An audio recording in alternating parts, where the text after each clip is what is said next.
Rita, how you doing, my beautiful sister? How you doing? I'm doing good, my beautiful brother. What do you mean? What kind of name is this?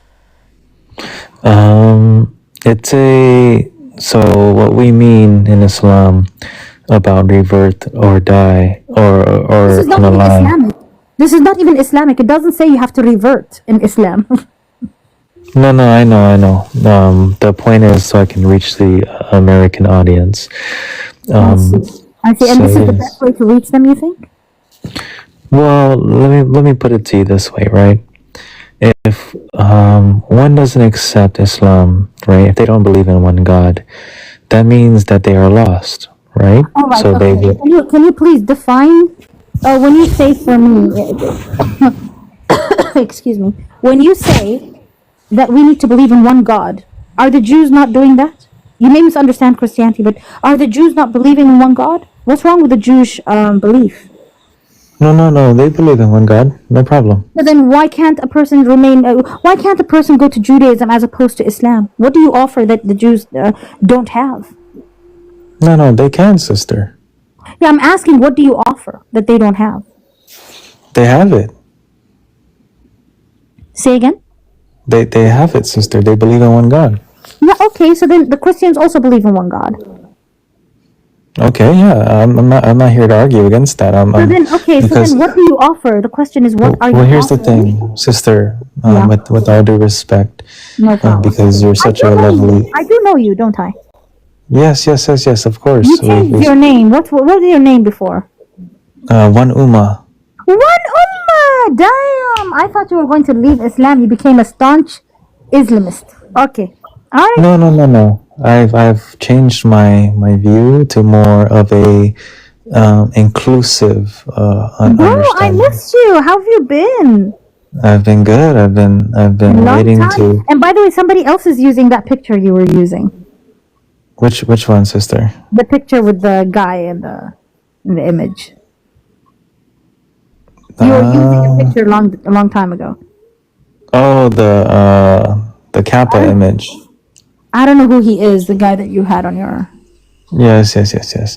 Yeah, no problem, sister. I just wanted to just check in on you and see how you're doing. Well, how have you been? It's been a while.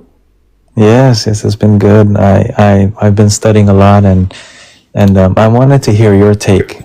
Because you're a very knowledgeable sister. What take should I give you? So in the Quran, chapter 4, I don't have the exact verse on me right now. Forgive me. What's the verse? It says that everyone who believes in one God and the day of judgment has no fear, and He has promise in the last days. Yeah, that's Surah Al-Baqarah, chapter 2. Is it 2 or 4? 265, 262. That's Yes. So what is your take on that and how we understand? Let me show you here, okay? Okay. Here we go. Right? Still waiting for you to answer my DMs, by the way, but that's another topic. No problem. When did you message me? On Discord a long time ago. Oh, really? By the way, I've got thousands of people, all of them Muslim. Yeah, When I but tell you that I have to I've separated all of them based on a schedule. So the next week I have I don't know how many Muslims. Like maybe I don't know. I've lost count. I literally have to schedule my conversations with them, which is why I've got so many messages and then it gets drowned out. I don't know who sent what message. Yes. Put me on the top of the list because I got money and I can make you very happy, sister. Oh, thank you. I don't need money. Thank you. No, yes. You do need money. No, thank you. I do not need money. I'm quite happy. More money. I don't like more money, to be honest with you. No. I want to live a minimalist life, as poor as I can comfortably be. Okay. There we go. Right. So this is the ayah, chapter 2, verse 62. Okay? Yes, that's the one. إن الذين آمنوا والذين هادوا والنصارى والصابئين من آمن بالله واليوم الأخير وعمل صالحا فلهم أجرهم عند ربهم ولا خوف عليهم ولا هم يحزنون. I've actually memorized it. I don't even. Your Arabic is very good, sister. Why, thank you. I don't remember. Do you speak Arabic? I'm still in the process of learning, alhamdulillah. But Okay, fine. Let's read this, yeah? So Allah has a criteria for those who shall not grieve, nor who shall not fear nor grieve, okay? On the last day. So he says, right? Let's work backwards. The ones who do good, righteous deeds, right? Seeing this? mm-hmm. Okay. So the ones who do righteous deeds, okay? And then the ones who believe in the last day, yani, believing in it is one thing. Knowing when it is, impossible. And من آمن بالله, and the ones who believe in God. Now that means every single person? Of course not. So he has a criteria. Who are they? The Sabaeans. How the Sabaeans got on this list, God only knows. Nobody knows. Nobody knows how the Sabaeans got in here and how they got involved. But then you've got the Nasara from Nazareth, right? The followers of Christ. And then you've got the Jews, الذين هادوا. So, إن الذين آمنوا, those who believed, okay? Who are these people? Like, الذين آمنوا, those who believed, and those who are Jews, those who are Christians, those who are Sabaeans. So these are the four people, the four groups of people. You agree? Yes. I don't know why this thing is doing that. So you agree that these are the four groups? Yeah. Mm-hmm. So Allah doesn't have a big criteria here, does he? No, because those are all monotheists. Okay, so then all these groups, this entire group is going to go to heaven? According to the Quran, yes. But where does it say the followers of Muhammad? Oh, that's in later chapters. Yeah, it's all throughout. You have to show me, because I've never seen that. Okay. It might take a minute. Your Allah literally says, "Inna minkum illa wariduha." So your Allah literally says to the Muslims, "Y'all are going to go into it."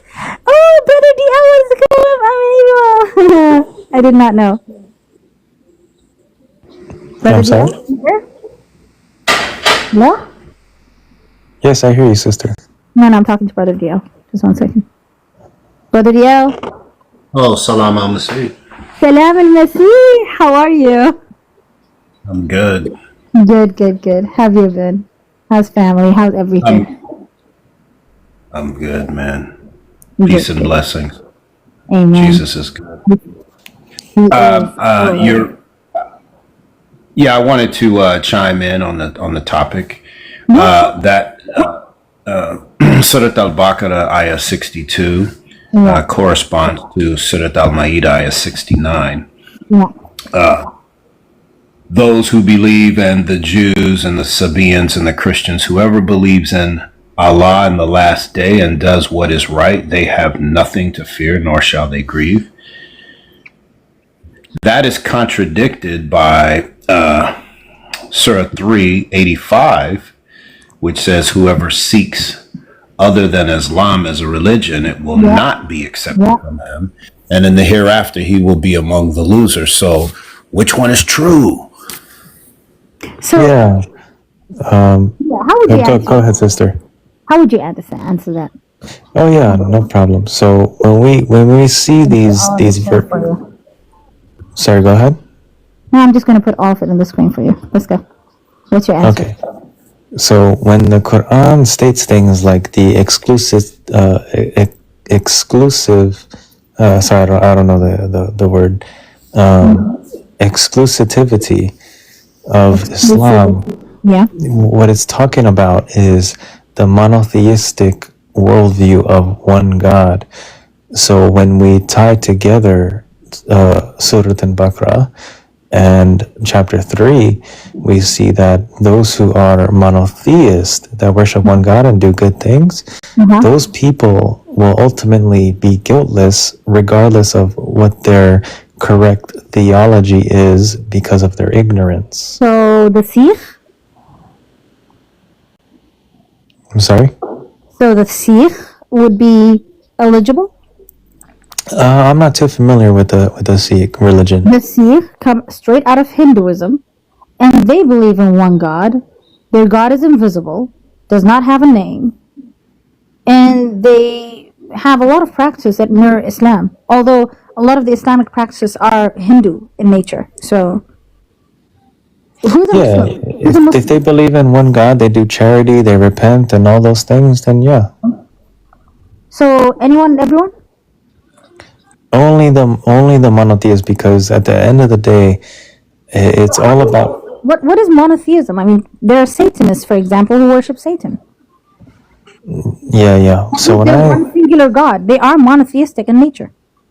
Their well, faith is monotheistic. So yes. even The problem Satanists, with Satanists is they believe that there's opposing gods and they side with Lucifer.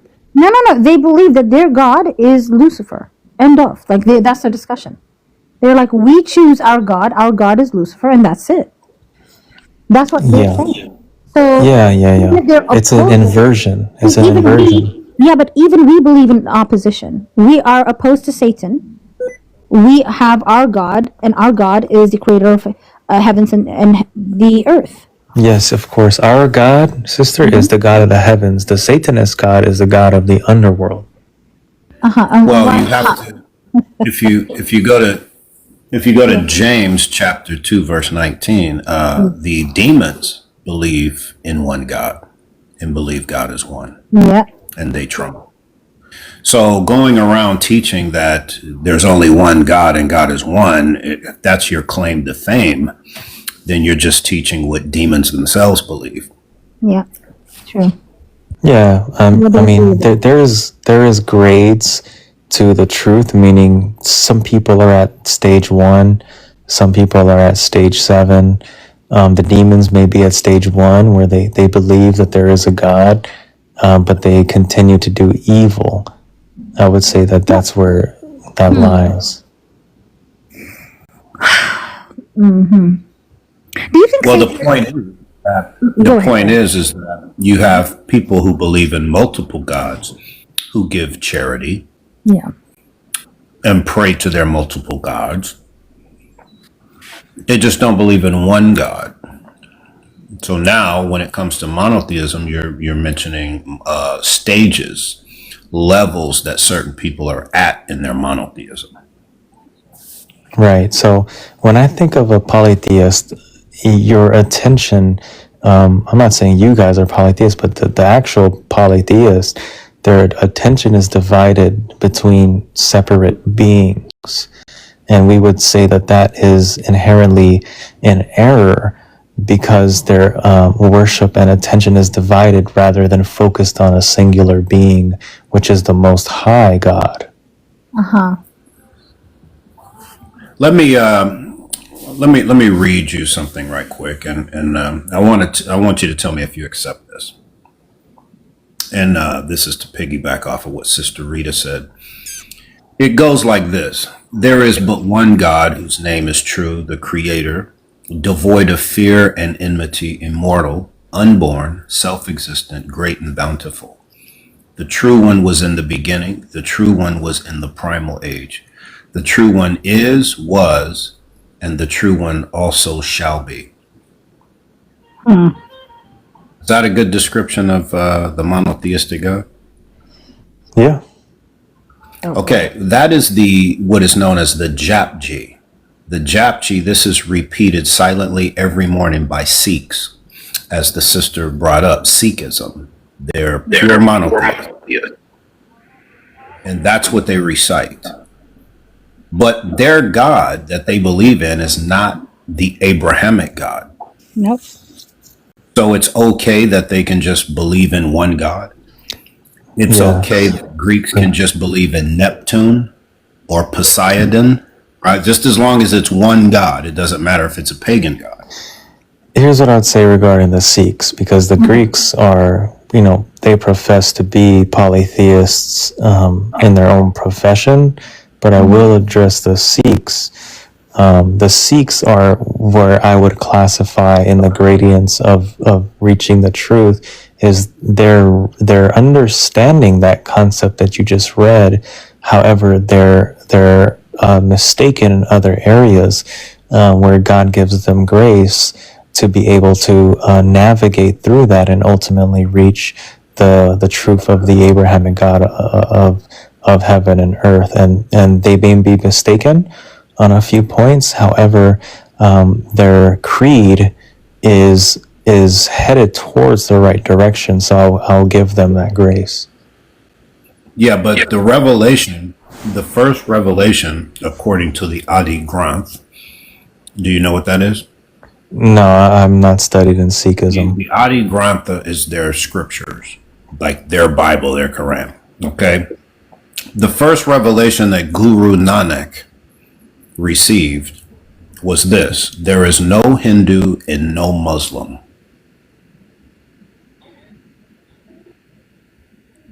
That's the first revelation he received from this one God. Yep. There's no Hindu and no, and he actually uses the old term Musulman, because Muslims used to be called Musulman in India, or they used to be called Mohammedans. So do you agree with it? The first revelation from this one God is that there's no Muslim, there's no Hindu. Doesn't say there's no Jew and no Christian, but there is no Muslim, there is no Hindu. Yeah, if I were to give the charitable understanding of that, he would be saying that we are all humans and we are all on this journey together, and to dissolve the dividing lines when it comes to seeking God in all of His fullness. Okay. But it's interesting that this one God singles out those two religions. Yeah, I mean, there may have been, factors at that time that there was, issues with those two communities, and they may have got that understanding that, hey, maybe we are all on this journey together, and we need to dissolve those dividing lines that are causing chaos. Well, I brought this up because this goes along with what the sister was telling you, that just monotheism doesn't fix the problem. No, yeah, absolutely not. It doesn't just outright fix the problem. Who the one God is that you worship is what really matters. Who is that God? Yeah, and I think it's not Yahweh. You got the wrong God. Go ahead, I sister. focus primarily on holiness. If the standard for holiness is not met, that's not God at all. You will never find my God standards anywhere else. God who I worship is against all forms of evil. And His intention for us is to get a higher understanding of who He is through His standards. That's why He gives us a law. That's why Jesus came and He taught us how to understand those laws, how to apply those laws to ourselves, and eventually to, trust God's will. His holiness is very important. If it's not His holiness you're focusing on, you can worship anything. A tree is one, Satan is one, their Sikh God is one. Zoroastrians have one God. They worship their God through fire, and they feel that the fire is the cleansing or whatever, whatever it is. Yeah, yeah, and I'm totally with you. God has to be holy. So in the Quran, there's a vast amount. It's just oceans and oceans of unholiness. How are you going to reconcile those two things? Holiness with unholiness. Yeah. So here's how I would understand that. So we have differences in the Quran and the Bible regarding the actions or the qualities or holiness of God. So we're, but by the end of the day, before I get to that, we're still monotheists. So we're on step, 3 and 4 now regarding the attributes, the qualities. And this is where the disagreements may come, but we have overcome the hurdles of the one God theology. Now we got to get to the nitty gritty of, well, how does this one God act in the creation that we're able to see, to read, to experience? And these these things ultimately come down to how you experienced God. Because if you talk to a Muslim, they tell you how they experience God, and if you talk to yeah, so there's been I know of a Muslim brother personally that told me about a miraculous encounter he had regarding some health issue when he prayed to Allah, and it got him through that. It helped him and healed him. So that's just one example of Yeah, but encounter. listen, we have healings everywhere. Doctors heal. Person can go and get medicine and heal. There's also spontaneous healing where the body heals itself. Why is that miraculous? Well, in his testimony, Terminal, and then you're telling me that he was healed, like he was dying, and then in the nick of time he was healed, right? I don't really attribute much much of a miracle to any form of healing, unless yeah. No, I understand, and anecdotal evidence is not the best way to prove your religion. This is exactly why I focus only on the holiness of God. I don't care what people experience, right? I have my own personal experiences with God, which are very personal and very, very powerful. But I don't use those as my evidence for why I worship my God. Yes, of course. I understand. There has to be a clarity on the word holiness. How do you apply holiness to Allah in the Quran? So, I would love to hear your definition of holiness, but I'll tell you mine first. Is when I think of holiness, I think of completely set apart, completely unlike humans, nature, like sinful and passionate and those type of things, like completely transcendent, where we can't even imagine the beauty, the greatness, and these types of things. That's where I would start. Okay, but that doesn't tell me anything about your Allah. It literally doesn't tell me anything. I know that my God is holy. He has this divine perfection. Okay, a sanctity to him, a purity to him, right? That we lack. So that's what I'm looking at. Yeah. I'm looking at his standards, and I'm looking at holiness. He despises anything that is not holy. Yeah, and I would agree with that, and I would love to hear maybe one or two examples of what you would think contradicts that in the Quran, specifically. Everything that we do. How is it? Oh, look, one ummah. Just one or two. The problem is where your Allah literally breaks every single commandment. He says he's the God of the Jews and of the Christians. He mentions the books. He says the Torah is his book.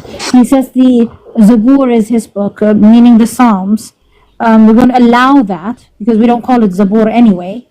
And then he says that the Injil is his book as well. Yes. Sister, Zabur just means Psalms. Yeah, I know. We're going to allow it. We don't call it Psalms. We don't call it Zabur. In any language it's never been known as Zabur except in Islam. And then you've got the fact that Allah, having said that these books are from him, he goes ahead and contradicts every single law in the Old Testament with Jesus Christ fulfilled in the New Testament. Yeah. He is the polar opposite of God Almighty in the Old Testament, and there's no resemblance to who Jesus Christ is in the Quran. Nothing. Especially when it comes to the standards. We're talking about the standards of holiness. Can I bring up one example, sister? Sure. What about the example of charity and giving to the less fortunate? Yeah, from where though? From where? How are you supposed to be charitable in Islam? Where are you supposed to get the finances from? What do you mean? How did Muhammad get his finances sorted? What did he do according to the Sunnah of Muhammad, according to the Seerah of Muhammad? What did he do? Yeah, well, there was, okay, so, if this might take a second to explain, but if you would let me explain, that'd be great. If not, then you can cut it. No, go ahead. So at the time of Muhammad, right, there was something that is not in place today. It's something of a theocracy, meaning in God was reigning on earth through his prophet, through his spokesperson. And during that time, if God's reign was on earth and you were outside of that, then you either convert or you would have to suffer the consequences, unfortunately, as either paying the jizya or possibly even being under the command of fellow Muslims. And that's not to say that there's no grace being extended there, because he's giving them the option to, hey, look, if you don't want to convert, no problem. You're going to have to contribute to this kingdom somehow. So you don't have to convert, but if you're going to have to contribute to Allah's kingdom on earth by providing funds to spread the mosque, the missions, and all of these different things throughout the earth.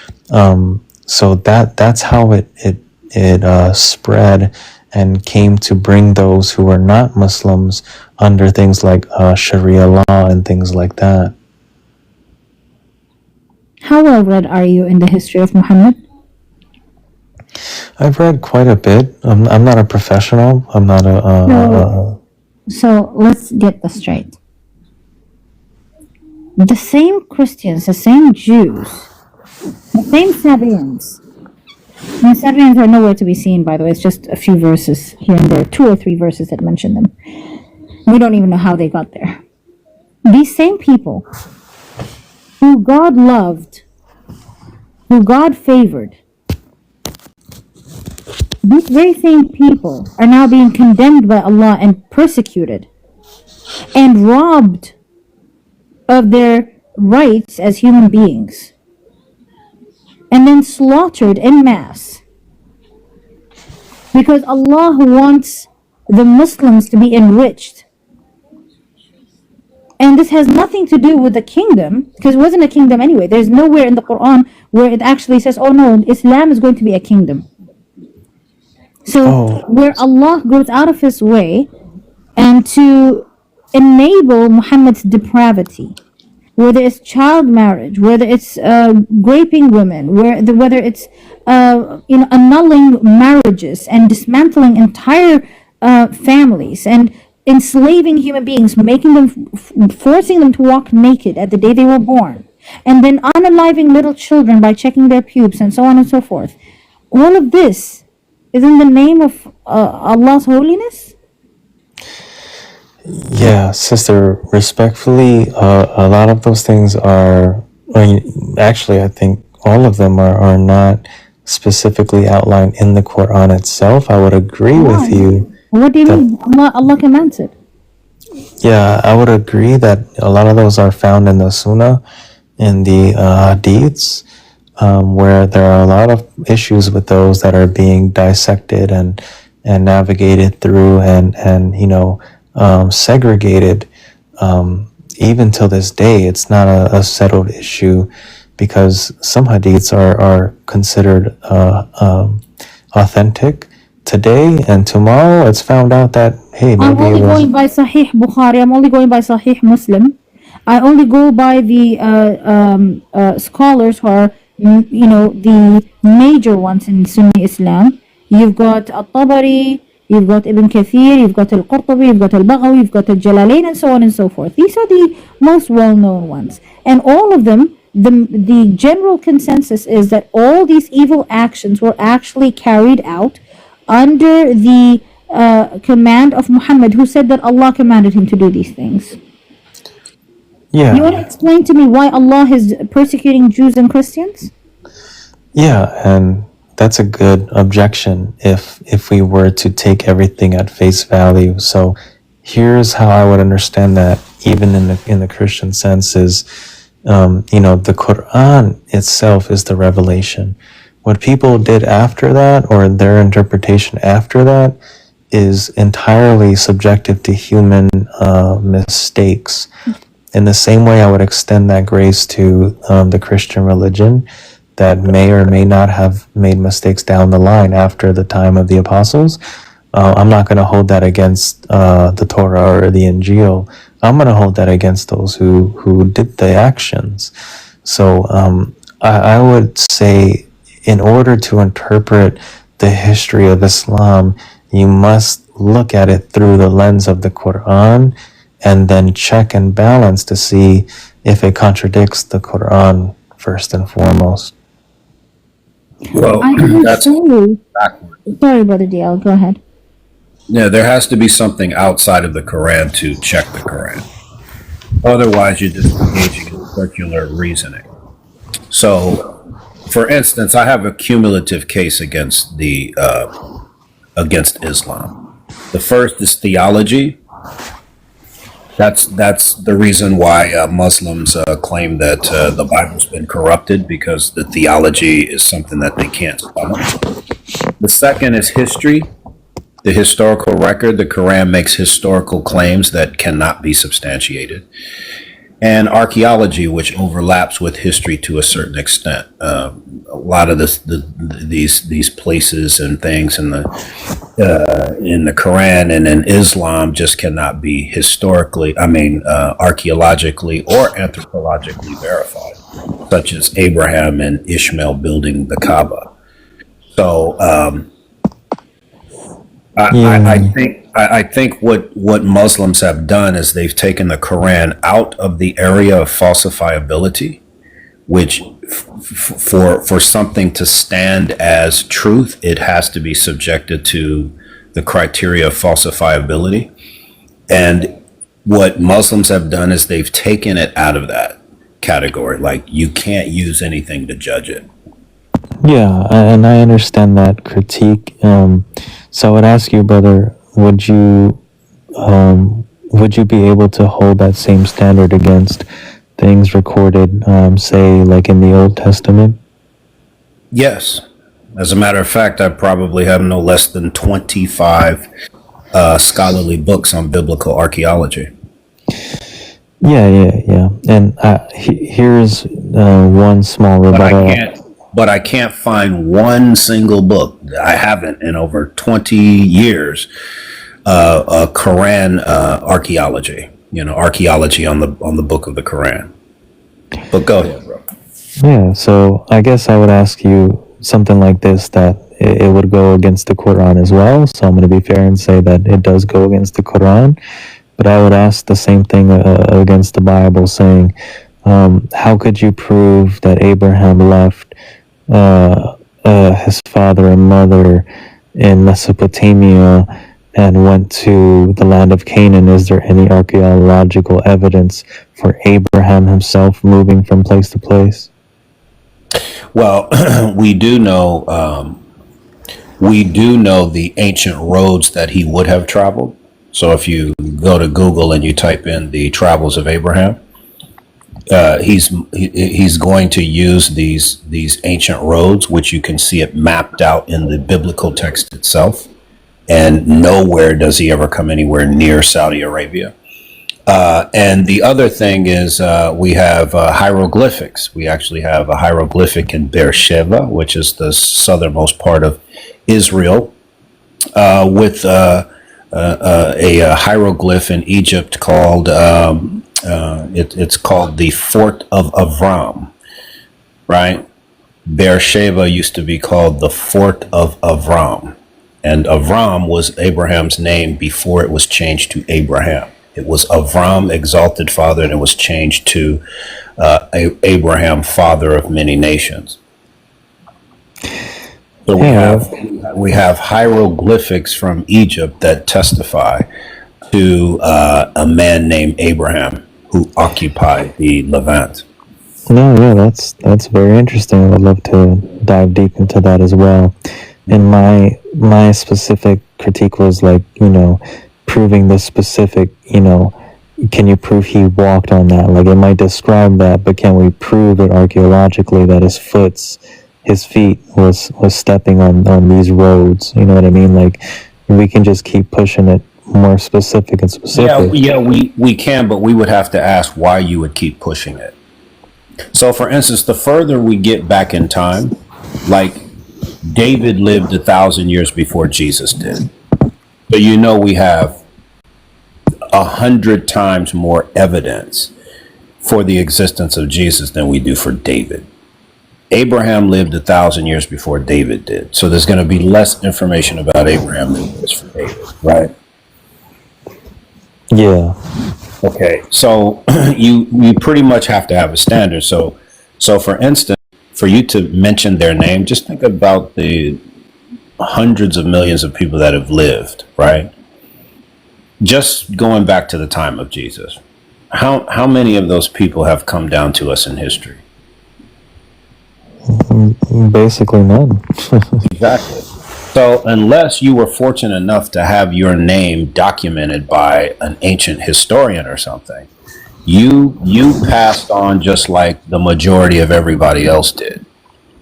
So, for instance, when we talk about somebody like Peter, there's what would be called a ton of information for an ancient figure. We know his occupation. We know his father's name. We know his brother's name. We know the cities where he took up residence. We know his occupation. Well, for you to have just those 5 things, just to know those 5 things about an ancient person is a lot of information, right? Yeah. So if your name popped up in a historical record from 2,000 years ago, and all I had was a name, this ancient figure used to pal around with a guy named Revert or Unalive, right? But then somebody pointed out the fact that Unalive had a brother named Michael. That's just extra evidence about who you are. It's like not only were you known, but people knew that you had a brother named Michael. That's solid gold when it comes to history and archaeology. That's why multiple attestation is the best type of historical evidence. So anytime I quote anything to you from a gospel like Matthew, I have 3 other first century ancient documents to corroborate it. Corroboration is what historians look for. They also look for earliest records, early testimony, right? And that's something like when it comes to Jesus, the Quran doesn't have, right? I am with you that, hey, how do we know this person, based off of what his social security number is, or, his his DNA or his fingerprints? No, we don't have that, but we have tools in place to allow us to recognize when somebody's actually a historical figure. And I'm pretty sure you do know that there are certain Christian scholars who don't even believe Muhammad exists. I, on the other hand, believe because I am a historian as well as a theologian, I believe there's ample evidence to say that he exists, right?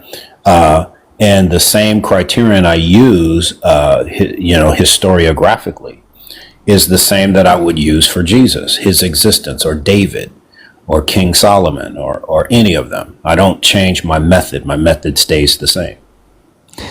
Yeah, and that's a good point, and I see that, faith is one thing, but your faith can be bolstered by the layers of evidence. My only thing was that eventually it will rely on faith, even if it's lower on the layers of bolstering from evidence, that eventually it's going to fall back on faith. And if someone really didn't want to believe, they're not going to believe anyway, no matter how much layers of evidence, because it'll come down to, well, you still can't prove this very specific thing. Therefore, I'm not obligated to believe in it. That was my only like angle on that, and I see both ways, and that's why I got told Sister Rita, very beautiful sister. I told her that I've adapted my views to a more open-minded. I understand everyone's on their journey, and once you understand that, then you're less dogmatic about things, and you're more willing to budge in your views and be course corrected through life.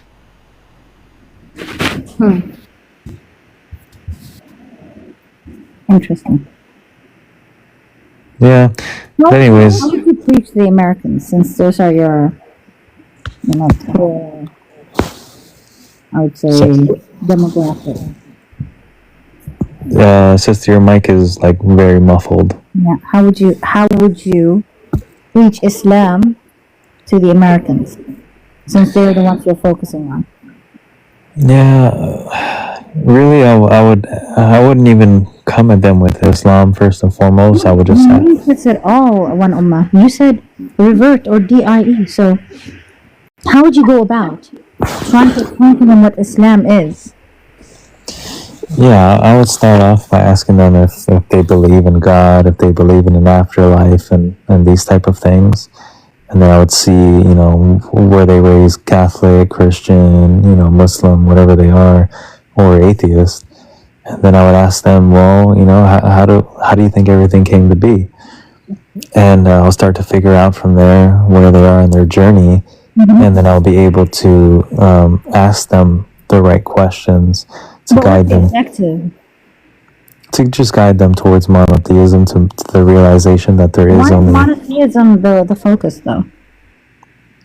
Because it's the only logical conclusion to this creation, is there has to be a first... Many other religions practice monotheism. My question to you is, why is it the focus? What are you offering them? Because I know that if they at least get to the point of monotheism, that they've abandoned the falsehoods of polytheism and are that much. Can you explain? Can you give me an example of polytheism? Polytheism would be things like certain Hindus sects that have millions of gods. They believe in modalism. Their gods, 3 million of them, more than 3 million of them, all of them are Brahma.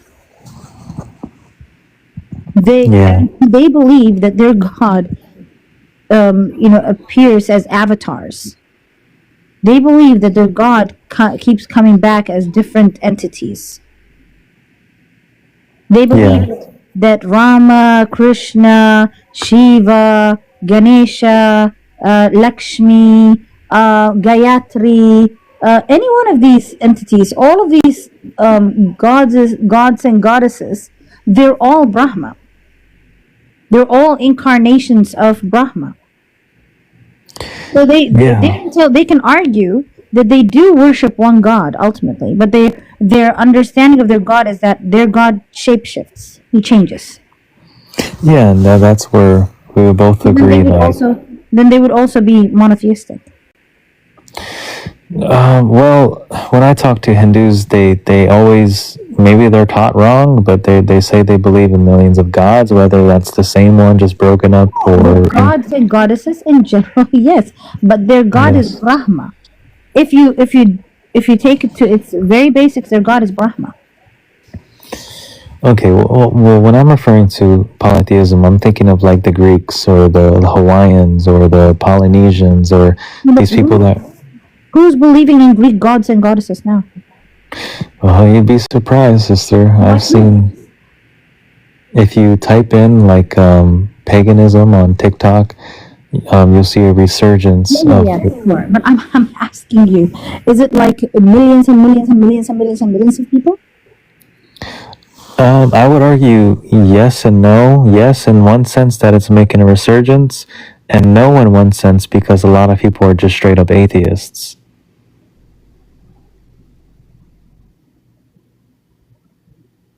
So I would say they both have to be guided towards the route of monotheism. Yeah, so they're not millions. There are a few here and there. I've met one woman who said that she is a Hellenic something or the other, but she believes in the gods and goddesses of Greece. They're very, very far and few in between. They're not this massive community. They're not populations and populations of pagans. Again, these people are still learning about religion. They're just drawn to mythology. They're drawn to the stories of the Greeks, like I was when I was a little kid. I loved reading about these stories. I loved reading about Medusa. I loved reading about Hercules. I loved reading about Zeus and Sophia and Diana and all of these gods and goddesses, right? Mm-hmm. And so people wanting to know about these things doesn't mean that they're actively going out of their way to worship them. There's just a curiosity. Some people have always wanted to worship God. Now, my question to you is how is Islam not pagan? Yeah, pagan in the sense of multiple gods, because it is a strict. Listen, even Allah doesn't make that assertion in the Quran. He doesn't. He doesn't say that he's the creator of heaven and earth and he's the one God. Yeah, but where does he say that, oh no, there are many, they are worshipping other gods besides me and whatnot, except when he falsely accuses Isa of something he didn't know, which he should have known about. When he says that Mother Mary is also being worshipped as God. Which Christian ever did that? Yeah, and that's just one example in the Quran It's not an example. It's a terrible example because no Christian ever did that. There's no evidence for it. Yeah. Even if Isa never did that or never said that, the point was of that parable was to show that any worship other than of the one true God is the issue. So we can use that principle and apply that to any other religion. Where Allah lied on a group of people to teach a principle. Yeah. I would say it's more so a parable. I wouldn't say it's a lie. Okay, but the parable lied, saying that followers of Jesus worshipped Mary as God. I mean, ultimately, it's you've lied. You've bore false testimony against a group of people who follow a prophet. Yeah, well, I don't know if that's, maybe you can pull up the verse and maybe enlighten me, but I'm not sure that the verse says. Surah 5, Ayah 116. Yeah. Sure. Yeah, let's see it. I'm just saying, you might want to change your opinion about that, because you're saying, well, it's just a parable to teach a general principle. And I'm saying that is an indictment against 2.5 billion people just in this age. Not to mention billions over the last 2,000 years. Yeah, I'm more than happy to change my opinion if you would be so kind to bring it up. That way I can see it and read it with you guys. Okay, this is not describing any form of pagan worship whatsoever, because even Isa refutes him, and then he says, look, I never did this, nobody did this, and it's bizarre that Allah would be making this accusation against no.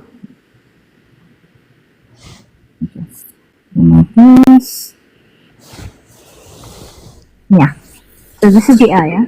So Allah literally says, وَإِذْ قَالَ اللَّهُ يَا عِيسَى ابْنُ مَرْيَمَ أَأَنْتَ قُلْتَ لِلنَّاسِ اتَّخِذُونِي وَأُمِّي إِلَٰهَيْنِ مِن دُونِ اللَّهِ قال, this is Isa talking now, سبحانك ما يكون لي أن أقول ما ليس لي بحق إن كنت قلته فقد علمته تعلم ما في نفسي ولا أعلم ما في نفسك إنك أنت علام الغيوب. Listen to this. And when Allah said, O Isa, son of Maryam, did you say to the people, take me and my mother as gods besides Allah? He said, Isa, completely outraged, pure are you. It does not behoove me to say what is not right for me. Had I said it, you would have known it. You know what is in my heart, and I do not know what is in yours. You alone have full knowledge of all that is unseen. So he's telling him, if I had said it, you would have known it. But Allah literally does not know. So Allah is accusing him of something that never happened, that he never did. And then Isa, outraged as he is, he continues. Look at the next one. Look at this. Right? ما قلت لهم إلا ما أمرتني به أن أعبد الله ربي وربكم وكنت عليهم شهيدا. I was a witness over them. ما دمت فيهم فلما توفيتني كنت أنت الرقيب عليهم وأنت على كل شيء شهيد. So he tells him this. I have not said to them anything but what you have ordered me to say. That is, worship Allah, my Lord and your Lord. And I was a witness over them as long as I was with them. But when you recalled me, you were the one watching over them. You are a witness over everything. So both he and Allah are witnesses. Why Allah is accusing Isa of something he never did, and on top of that, something that he should have known originally, right? He literally lies. He lies against the Christians. He lies against how we practice our faith. He lies about our theology. He lies about Isa, accuses him to his face, and Isa is completely outraged. Yeah, and I would agree if it made a general statement about all Christians, I would have to factor in, Rita, that there were Al-Nas is the people. Which people? That's what I'm getting at. Which people? Because at the time people existed in Muhammad in Isa's time. In Isa's time, who worshipped Mother Mary while he was with her. yeah, it's not just. I would say it's not just Isa's time, but shortly after that, there was a bunch of different. The ayah. This is the ayah. This is talking in real time. Allah is accusing Isa, and he's telling him, did you tell Linnas, did you speak to the people and tell them, take me and my mother as gods besides Allah? Min dun means without Allah. As ilahain, without Allah. As gods without Allah. قال, he said, سبحانك ما يكون لي أن أقول ما ليس لي في حق. He says, glory be to you. It is not for me to say what I have no right to say. He says, إن كنت قلته فقد علمته. If I had said it, you would have known it. تعلم ما في نفسي ولا أعلم ما في نفسك. You know what is in me, what is in myself, and I do not know what is in yourself. إنك أنت علام الغيوب. You are the one who's the knower of the unknown, unseen. Yeah, so it sounds like he's confirming what he did not say. And I would agree with you that he did not say that. Somebody, see, this is the problem. You accuse me of stealing. You accuse me of stealing. And I say to you, I didn't steal. Meanwhile, you should have known that I didn't steal. Right. So if okay, Rita, sister, imagine this, right? The same scenario. I know you didn't steal. You know that I know that you did not steal. I'm your manager, right? And I'm in front of your coworkers, and I say, Rita, did you steal? And I already know that you didn't, but I'm asking you in front of them to confirm in front of the people that you are a truthful person. Can you tell me where it says in front of the people? Where does it say that this is not in real time? Because in throughout the Quran it says to recite, meaning tell this in front of the people. No. It doesn't say recite. It doesn't say qul. It's not a command. It's not a command. If it was a command, I would agree with you. But even then, it would be very difficult for you to. I think it's at the beginning of the chapter. No. Is قال Allah, and indeed when Allah said, past tense, oh Isa, he said it. قال, he said. Not he will say, إذ يقول Allah. Not if Allah would say, or when Allah would say. It says إذ قال Allah. It says, and when Allah said. This is past tense. So, يا عيسى ابن مريم أأنت قلت, O Isa, son of Mary, have you said to the people, take me and my mother as gods without Allah? It's not even besides. They're so foolish. Like, I don't understand what and right there, sister, just on that point, he said, look at this. He said, this is not in the future. He didn't say he will say. This is not in the future at all. This is done and dusted. Yeah, this is over and done. Yeah. This is not on the day of Qiyamah. Yeah, but sister, I'm saying that I agree with you that he did not say that. That's the point of him bringing that up, is like, I know you didn't say it, and I want you to confirm it. Right? Listen, I know that Isa didn't say it because I'm the Christian. Yes. I know he didn't say it either because it says there. We don't believe this. I'm saying to you, Allah should have known before he made this accusation. Allah. No. Oh, okay. I see. Not only wrong, Allah is the one who's making the big blunder here. No. Okay, sister. No sense whatsoever. Even you, the Muslim, don't know what I believe. I have sister. to explain my beliefs to Muslims every single day, and still they get it wrong. Okay, can I have 10, 20 seconds to help you understand my point of view? Go ahead. So this goes back to the example I gave in Genesis when God asked Adam, Adam, where are you?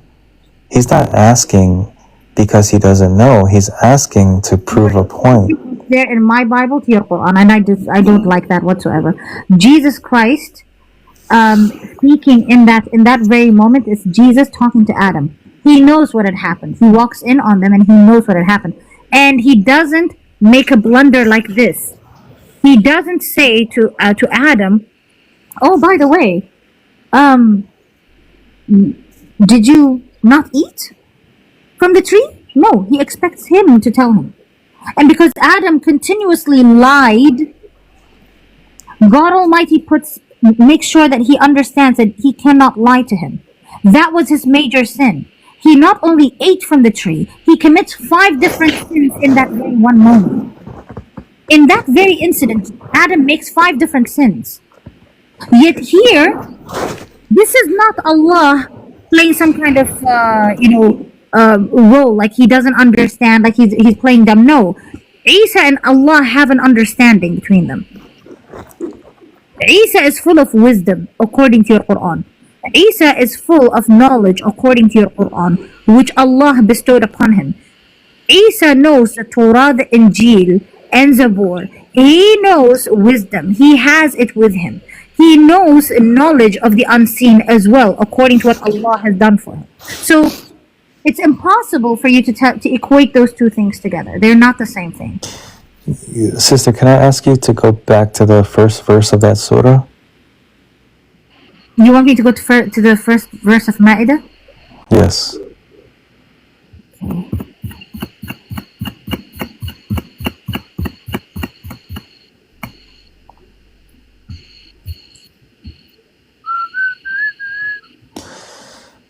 Okay.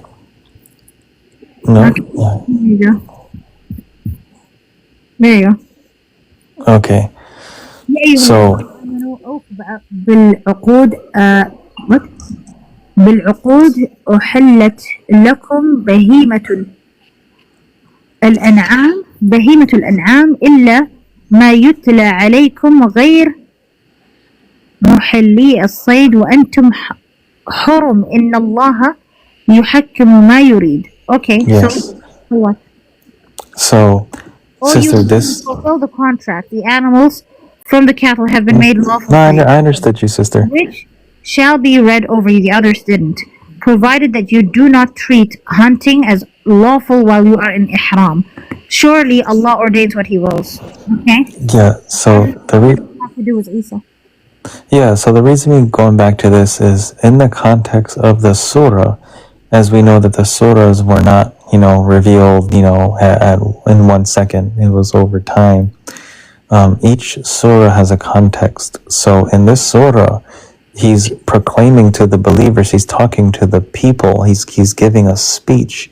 He's starting off the whole surah by saying, "O believers." He's talking to a crowd, He's talking to the masses. Who's talking here? What? Who's talking in this verse? What do you mean? Who is talking in this verse? Who is it?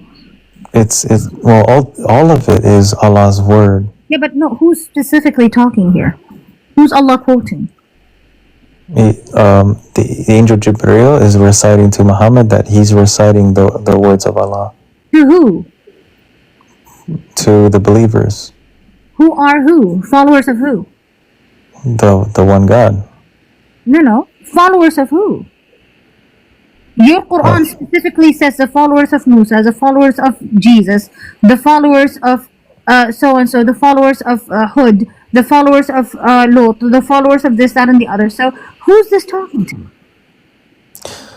Again, when I tie this in with the earlier chapters, Who are they?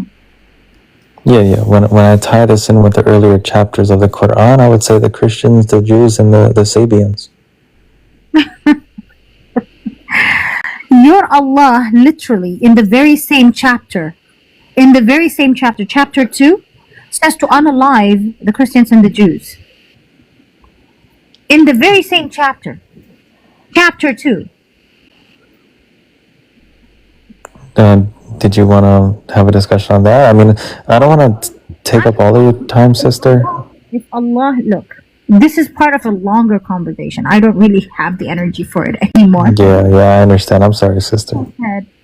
This verse is talking to somebody. It's not talking to anyone else other than the followers of this person. This person who tells us that he is Muhammad, right? Mm-hmm. Your version of Muhammad. Okay. This guy is talking about ihram. What's ihram? You said what? What's ihram? Ihram? Yeah, what's ihram? It depends how you're using it. How are you using it? Explain to me why when you're getting animals, okay, all grazing livestock have been made lawful to you to eat, to consume, except what is thereby announced to you in hunting while on pilgrimage. Yani, what is ihram? Where are they going? So the pilgrimage, it depends. So there's multiple different pilgrimages. One is ultimately the biggest one that you should go to at least a few times in your lifetime is to Mecca. And the reason why some of these animals are lawful, and I'm not going to explain it to you because you probably already know it, so I'll just stop there. Look, okay, I'm not trying to be mean, okay? I'm saying that ultimately I need to know why Allah is talking about ihram, the first thing. Who's he talking to?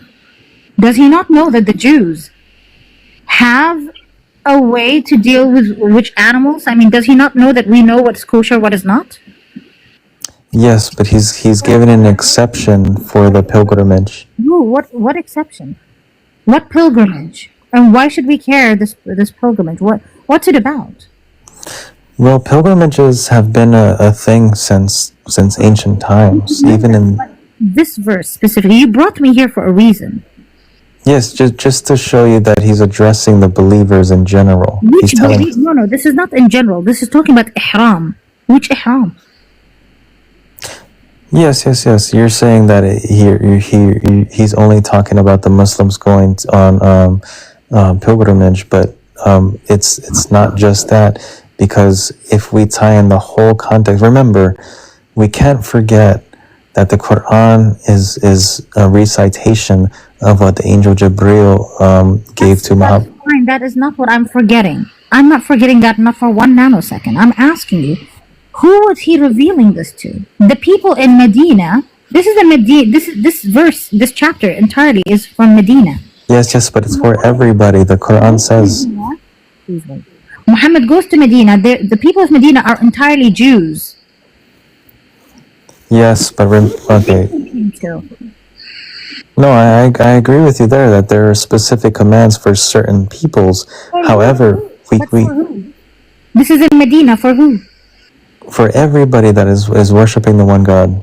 No, this makes no sense. Because it says believers, it doesn't specify. The Quran confirms and affirms the Jewish books, meaning the Torah, the law which is supposed to be applicable to you, the Muslims as well.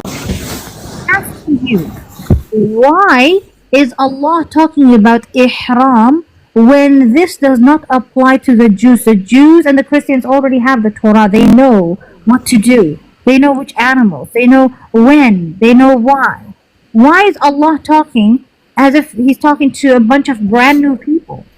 It's almost like He doesn't know that we have the Torah. Yes, and I understand that concern, and here's my answer to that, sister. And I know you got other guests, so I'll let you get to them. I don't want to bore you, but There's no more guests.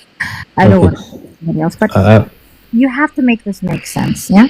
Because Yes, you have to understand the Quran is haphazard, okay?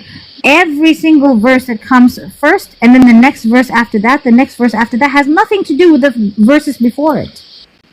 Except in Surah At-Tawbah. Surah At-Tawbah is the only chapter that was revealed, somehow miraculously, all at once.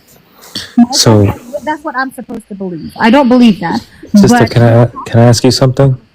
yeah, go ahead. Have you ever considered that the Quran may be a type of divine puzzle? Nope. Because you're saying, well, these puzzle pieces are all out of order. I know they're put out of order on purpose. I already organize them. I know this jigsaw puzzle. I've been doing it for, 32 years. Well, no, minus 7 years.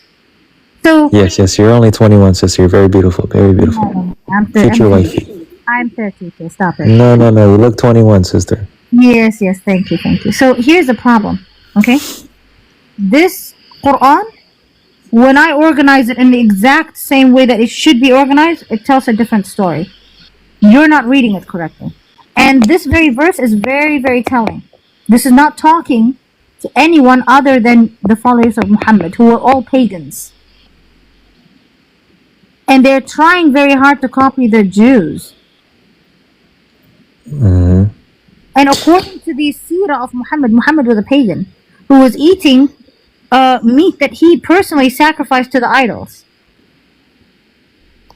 No Jew, no prophet in the history of prophethood has ever done this. So Muhammad suddenly decides that he doesn't want to eat idol meat anymore.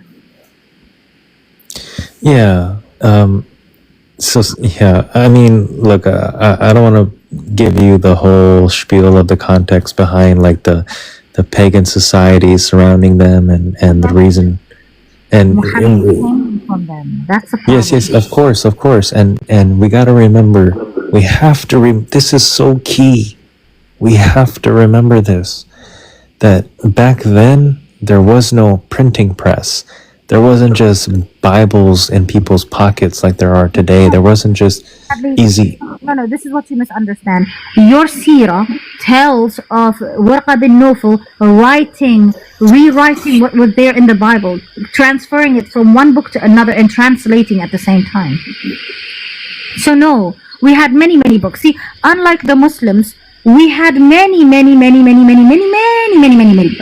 By the time it's 700 years ago, 700 years into Christianity, we already have the Bible everywhere. It's in Ethiopia, it's in Egypt, it's all over the Middle East, it's all over the Far East, Southeast, all the way into Asia. It doesn't make what you're saying to me does not fly, because our history, we record our history, we record our books, and your Islamic material refutes you. Yeah, we got to remember, compared to today, where there's millions of copies being printed every day, it was much harder, difficult, and expensive to get a complete copy of any book. Where? Where? Where? What do you mean? Where was it so hard? I mean, Ethiopia has, I don't know how many countless ancient books that are preserved to this day. 2,000 Yes. books. And they've got Yes. Torah that is far more older than that. And then the Jews have the same, and the Christians have the same. Yeah, and what argument are you making? This Yes, doesn't- but compared to the billions and billions of books today, doesn't that's apply. It doesn't apply to the Christians and the Jews who are meticulously, carefully keeping their books. They're not throwing away their books like the Muslims did when they threw away their manuscripts and burnt them to a crisp. I'm telling you, we don't do that. You guys have that problem. We don't. We had papyrus, and it's not expensive. We make it ourselves. Ethiopians are well known for it. Egyptians are known for it. Nubians are known for it. These are ancient writers. And then you've got the Assyrians, who are also ancient writers. Sumerians, Akkadians. These are ancient people. Yes, the Sabians too. And so the Sabians are members of Christianity. What do you mean? Yes, that's what I'm saying, yes. You're just followers of John the Baptist. In any case, the point I'm trying to drive home for you is we don't have that problem. You, the Muslims, have that problem. You, the Muslims, didn't know about paper because all of them were illiterate. They couldn't care less for God, or they couldn't care less for Holy Scripture. We don't have that problem. You do. So the argument is that's not what we should be talking about. We should be talking about why Allah is talking to these people, and then later on, out of nowhere, we see him talking to Ibrahim.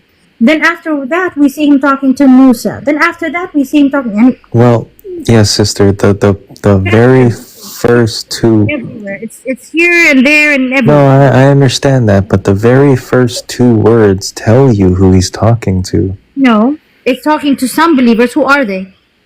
It doesn't say some believers, sister. It says all believers. Believers, who are they? Because in Surah Al-Baqarah, he's actually being very specific. He says, الَّذِينَ آمَنُوا and, okay, those who have believed, and الَّذِينَ هَادُوا, and those who are Jews, and النَّصَارَى, and الصَّابِئِينَ مَنْ آمَنَ بِاللَّهِ, those who have believed in Allah. So Allah is already categorizing them. The believers are not just are not a combination of Jews, Christians, and Sabaeans and Muslims. He's getting very, very specific here. Who are these people? Yes. Oh, okay. I understand. So if you scroll down, these guys are latecomers. These guys Yes, are latecomers. We don't know who they are. okay, scroll down a little bit, sister. Scroll down. الذين آمنوا لا تحلوا what? شعائر الله ولا الشهر الحرام. What the hell are my glasses? I always say I'm going to find them and I forget them. ولا okay, fine, I can't read this. Just 1 second. Let me make 1 second. No problem, sister. الهدى what? ولا Gotta protect those beautiful eyes. ولا أمين البيت الحرام يبتغون فضلا من ربهم ورضا. I can't see for nothing, I'm telling you. ورضوانا وإذا حللتم فاصطادوا ولا تجر. Okay, what? يجرمنكم شنآن قوم إن صادكم عن المسجد الحرام أن تعتدوا وتعاونوا على البر والتقى ولا تعاونوا على الإثم والعدوان واتقوا الله إن الله شديد العقاب. Okay, fine. Alright, let's read. So when you scroll down, when you scroll, do not violate Allah's rituals. In the sacred month, the sacrificial animals. I can't see. The offerings decorated with. sister, you can skip that and just go to the second paragraph. No, but you asked me to read this verse. Why? No, the one under it. No, too far. What is this? This is verse 3. No, two. What do you mean? I was on 2. What are you doing? Wait. Chapter 2. Your screen is very small. Right under, you see where it says... I just read verse 2. When the pilgrimage has ended, you are allowed to hunt. Do not let the hatred of a people who once barred you from the sacred mosque provoke you to transgress. Cooperate with one another in goodness and righteousness, and do not cooperate in sin and transgression, and be mindful of Allah. Surely Allah is severe in punishment. Okay, so what do I do with this? Okay, so scroll down a little bit. I just finished the whole verse. Yes, yes, yes. And this connects to the believers part in the first word. I want to show you another verse in this surah that shows you that he's talking to everybody. From here, the verses are not connected. No, sister, they are. Connected. Remember when I talked to you about the divine puzzle? This is problematic. Listen to me. I told you that it's a puzzle. This is not divine at all. This is stupidity. Allah is so stupid, and I'm not even kidding.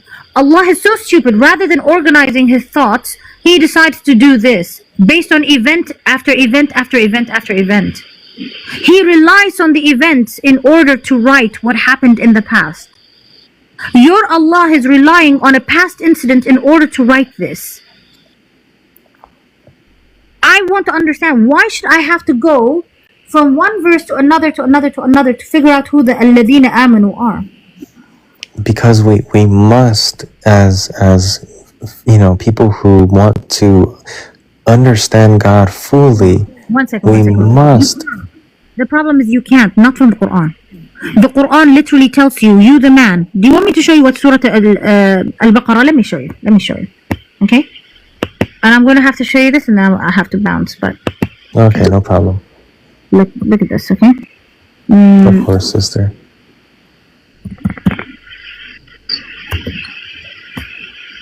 Do you understand the Arabic fully?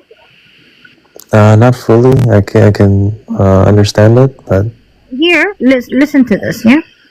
ولا تنكحوا المشركات حتى يؤمنن والآمة مؤمنة خير من مشركة. What did I just say?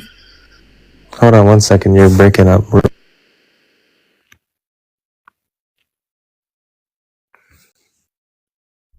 I'm not the one breaking up. You've gone off the screen.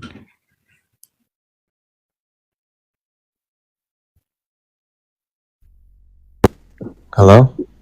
Are you back? Can you hear me now? I can hear you. Can you hear me? Yes, sorry, say that again. So it says ولا تنكحوا المشركات حتى يؤمنن والآمة مؤمنة خير من مشركة. What did I just say?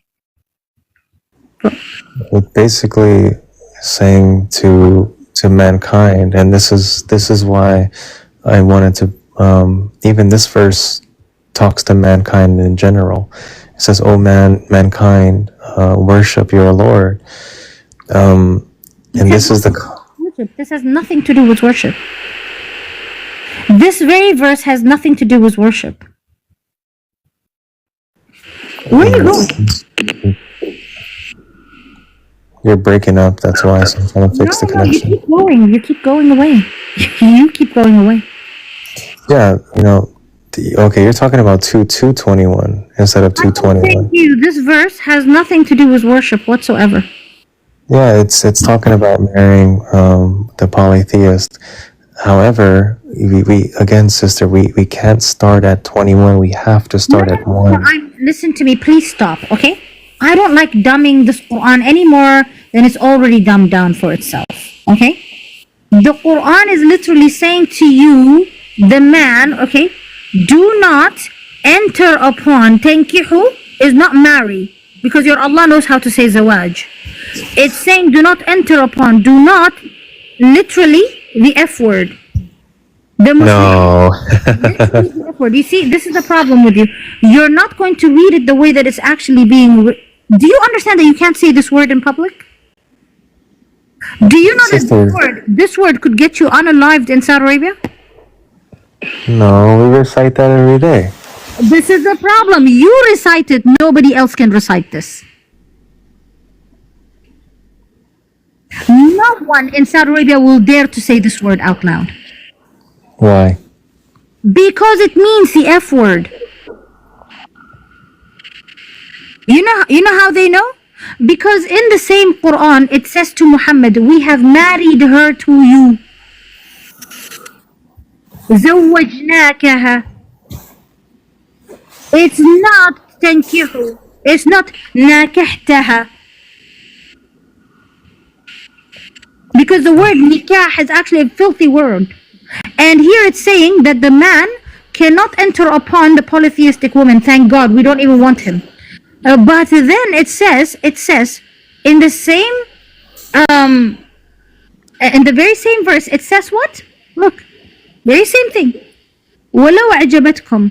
Then it goes here. It says ولا تنكحوا المشركين.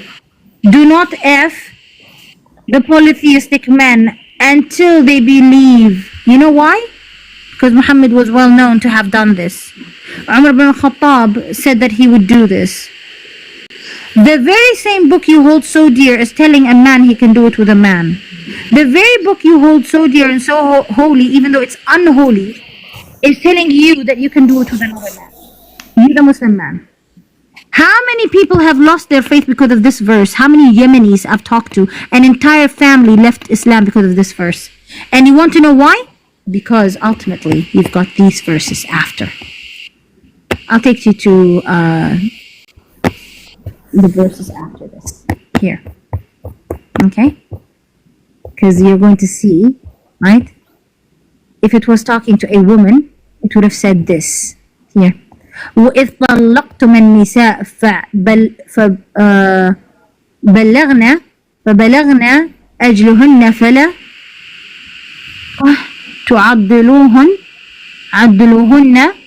تعضلوهن إن ينكحن. You see this?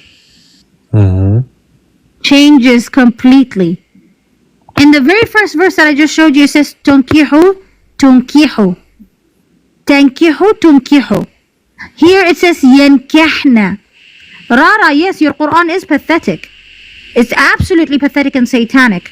Your Allah tells you, the man, to go and do it with another man. And then here it tells the woman, oh no, when she has divorced, طلقتم النساء فبلغنا أجلهن, that means they've finished their عدة, فلا تعضلوهن أن ينكحن أزواجهن. Then they can F their husbands. They can F their husbands. Yes. So now you know that there is every reason to believe that this book is unholy. Okay? There's actually more where it tells you to do it with a little boy as well. Not Sister. I'm telling you, you are not reading the Quran. You're not reading the Quran. You're not reading the Quran. You are not reading your Quran. You want me to believe this book is from God. You're not reading your Quran. Okay, You have a big problem on your hands. But I gotta go. Okay? Yes. Hey, thank you for always taking time out. When Ummah, you are the sweetest. I'm telling you. No. You're the sweetest I've ever spoken to. But I'm telling you, I think you're extremely misguided. Like, you are trying to defend Islam and you're trying to hold on to this thing called monotheism. Monotheism is not the answer. Monotheism is not the answer. Jews are monotheists, Christians are monotheists, Hindus in their own right will tell you they're monotheists, a Sikh will tell you he's monotheist, a Satanist will tell you he's monotheist. Monotheism is not what the answer is. God's holiness is where you should be focused. Okay? Yes. And thank you again. Yeah, maybe one day you be my wife. Alhamdulillah, you be my wife. Alhamdulillah. Okay. Good night, guys. Come back. Bye, one Ummah. Take care of yourself. God bless you. Brother DL, I'm going to close. God bless you and thank you so much for coming. That was really, really important for you to explain what was there. So, Yes, ma'am. yeah. God bless you. Have a beautiful Sunday. And, Salam al-Masih. Guys, thank you for being here. And thank you for getting me to 245k likes. Thank you for everybody who's helped boost my my live. God bless you all. Have a happy, beautiful Sunday. I will try and come back later on.